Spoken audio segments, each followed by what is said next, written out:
diskusi kelompok kita yang beranggotakan Endar Eka Sulistyo, Novan Azriel Falah, Dewi Ngurah-Bewaji, Cindy Pramita Claudi, dan Vania Aurel Salsabila.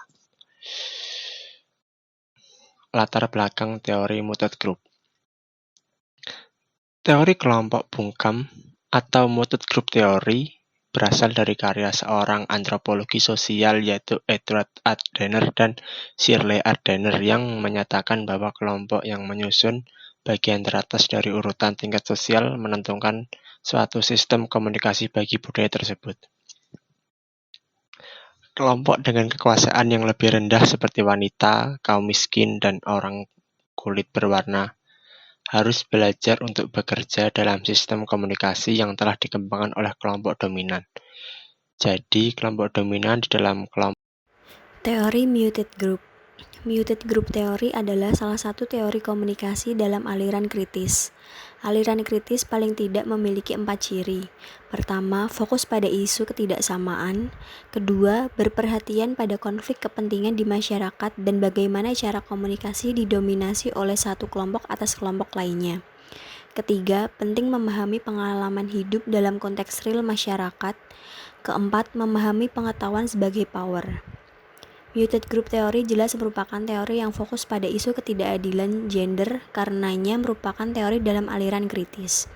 Muted Group Theory berkembang dalam tradisi kritis yang menggunakan pendekatan feminisme di mana dunia dianggap didominasi oleh kelompok laki-laki sehingga perempuan menjadi tidak bisa bicara atau muted. Contoh di kehidupan sehari-hari, adanya asumsi perbedaan persepsi berdasarkan gender. Diawali dengan pengalaman wanita dan pria berbeda asumsi. Ini menjelaskan bagaimana pembagian pekerjaan antara wanita dengan pria. Contohnya, wanita bertanggung jawab atas pekerjaan yang berada di rumah, sedangkan pria bertanggung jawab atas pekerjaan di luar rumah. Bisa disebut aktivitas yang dibayar. Selain itu, ada asumsi dominasi pria. Di asumsi ini menyatakan bahwa pria adalah kelompok yang dominan dan pengalaman mereka lebih dipilih dibandingkan pengalaman kaum wanita. Asumsi-asumsi Muted Group Theory atau MGT. Yang pertama, pria dan wanita memandang dunia secara berbeda karena mereka memiliki persepsi berbeda yang membentuk pengalaman. Pengalaman yang berbeda itu adalah hasil dari pria dan wanita yang melakukan tugas yang berbeda dalam masyarakat. Kemudian yang kedua, para pria mengundangkan kekuasaan mereka secara politik, melestarikan kekuasaan mereka, dan menekan gagasan dan arti perempuan dari mendapatkan penerimaan publik.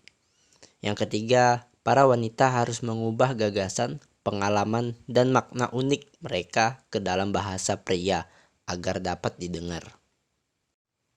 Kemudian, faktor lahirnya kelompok bungkam. Kelompok bungkam adalah kelompok yang lahir karena adanya tekanan-tekanan dari kelompok dominan yang menyebabkan dirinya merasa kesulitan berbahasa dalam memaparkan apa yang ada dalam benak mereka. Akibatnya, kelompok tersebut menjadi terkekang dan akhirnya menjadi kelompok bungkam. Dalam konteks lain, teori kelompok bungkam bisa terjadi ketika kelompok yang memiliki uang membayar kepada kelompok lain untuk tutup mulut atau lazim disebut sebagai uang tutup mulut. Namun, ketika kelompok yang ditutup mulutnya memiliki uang banyak, maka akan berubah. Ia tidak lagi masuk dalam kelompok bungkam.